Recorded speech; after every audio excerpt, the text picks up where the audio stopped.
Les enfants, je me demandais, vous pourriez me dire ce que vous aimez beaucoup ou ce que vous trouvez un peu magique dans votre vie de tous les jours?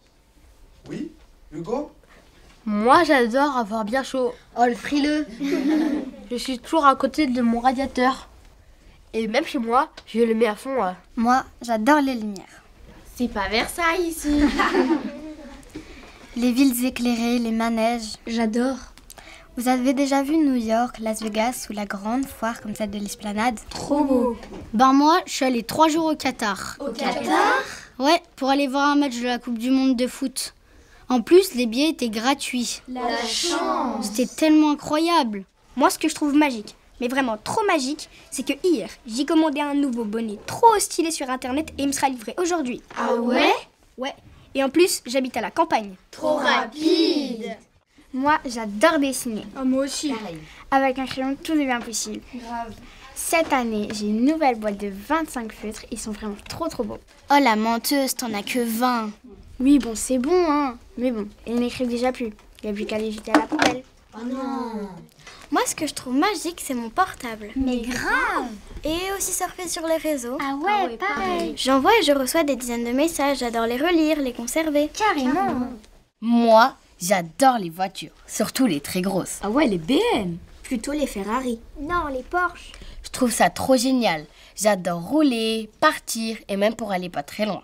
Moi, j'adore les fruits exotiques. Les bananes. Plutôt les kiwis, les mangues, les ananas ou manger des tomates et des fraises en hiver. Trop bon. Je vois. Et pour que tout cela se réalise, comment faites-vous? J'ai une idée, il n'y a qu'à dire une formule magique. N'importe quoi, ça ne va pas marcher.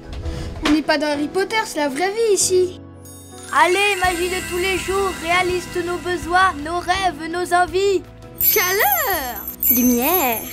Voyage. Vêtements. Jolis feutres. SMS. Belle voiture. Fruits exotiques. Lumos, Energia, Maxima, nous volons tout ça. Alerte énergie, alerte énergie, alerte énergie. Envoyez de l'énergie. On a de grosses commandes ici. Appel à toutes les machines.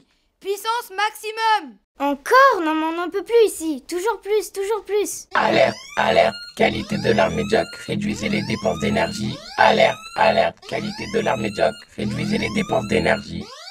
Ils ne savent pas ce qui se passe ici. Des fumées toxiques, des embouteillages monstrueux, des villes qui suffoquent, des océans pollués. Nos consommations ont un impact direct sur la pollution de notre Terre. Ben oui, lorsqu'on brûle un combustible comme du pétrole ou du bois dans un moteur ou une usine, de nombreux et dangereux polluants comme les CO2 et les poussières fines sont émis dans l'air qui nous entoure et que nous respirons. Ces émissions toxiques sont nocives à notre santé et notre environnement. Elles contribuent au réchauffement climatique et à l'effet de serre. On assiste déjà à certains dérèglements climatiques sur la Terre, comme la fonte des glaces, des inondations ou des tornades dévastatrices. Nous sommes tous concernés. Toi, moi, il y a 8 milliards d'humains sur Terre. Et plus on est, plus on consomme. Et plus on consomme, plus on pollue. C'est vrai, Hugo. C'est agréable d'avoir chaud quand il fait froid dehors. On peut choisir des systèmes de chauffage moins polluants, comme les pompes à chaleur, le chauffage électrique. Et puis, chaque degré de moins, c'est 7% d'économie sur la facture de tes parents.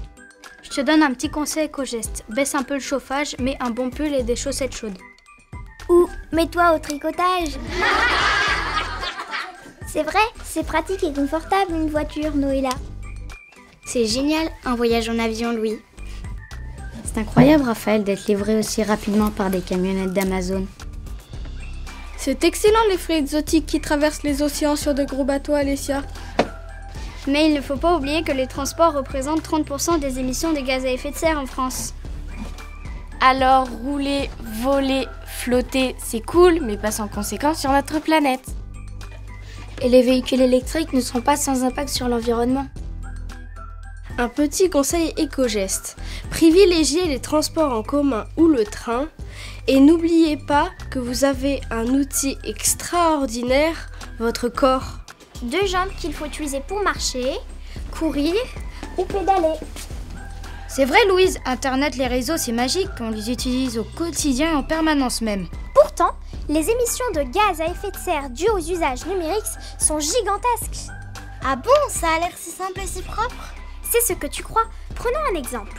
Ton ordinateur portable. Pour le fabriquer, il faut extraire avec des gros engins des minerais qui viennent de loin, d'Afrique, d'Océanie, d'Asie, comme le lithium, le tungstène, l'or.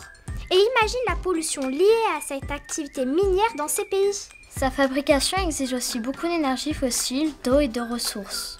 Et recycler un ordinateur, c'est très compliqué. Il faut tout un réseau pour l'utiliser, des milliers de fils de câbles qui permettent de stocker des données dans des immenses terminaux ou des grandes mémoires si tu préfères, qui utilisent une énergie considérable pour les sauvegarder. Bah c'est normal que tu ne vois rien, on parle de pollution invisible. Alors que dois-je faire avec mon portable? Essaye de le garder le plus longtemps possible. Si tu l'aimes, fais-y attention. N'écoute pas les publicités qui veulent te faire acheter. Fais-le réparer ou achète d'occasion.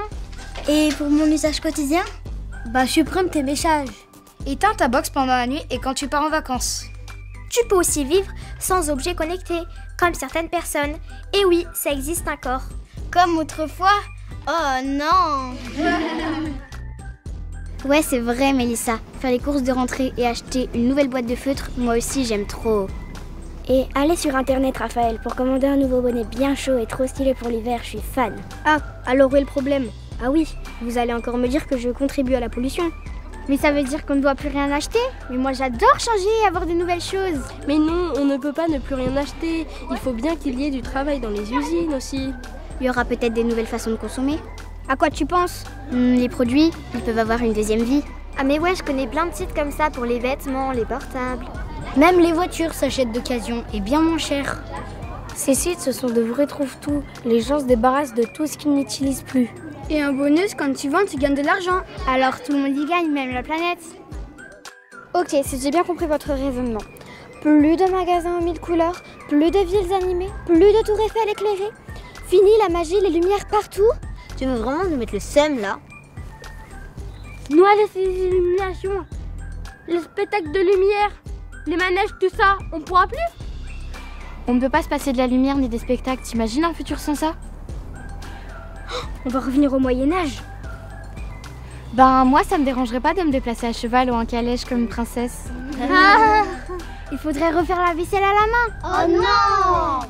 Mettre le linge. Oh non! Tout cuisiner. Oh non! Et même aller à l'école à pied. Oh non! Et t'imagines les soirées du futur?